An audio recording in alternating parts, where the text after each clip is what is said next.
ทางไประยะทางกับกิโล2 กิโลพู้นแหละมันนี่นะหรือว่าไกลพอสมควรได้รับงานไกลมาเนี่ยมาอุดหนุนเฮางานบุญติด2สุดเราก็มาเนี่ยหลังจากมาแต่ตักบาตรเรียบร้อยเนาะทำบุญเรียบร้อยก็ไปส่งงานเพิ่น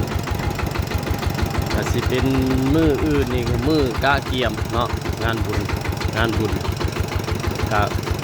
ไม่เป็นมื้อกะเกียมหรือว่าห่อกระต้มเนาะทางบ้านเฮาห้องกันว่าห่อกระต้มกระตากแล้วก็คุกตูบคุกพาม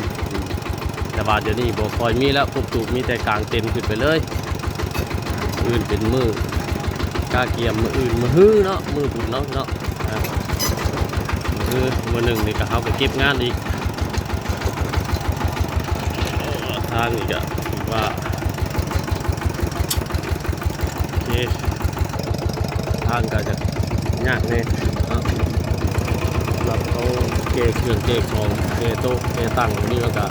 ว่ายากพอสมควรถ้าเฮาเล่นบริเกอย่างนี้ก็ถือว่าธรรมดาบริยากทำเลยบางเดินทางไปไกลเติบเนาะไปทางลัดได้นี่นะ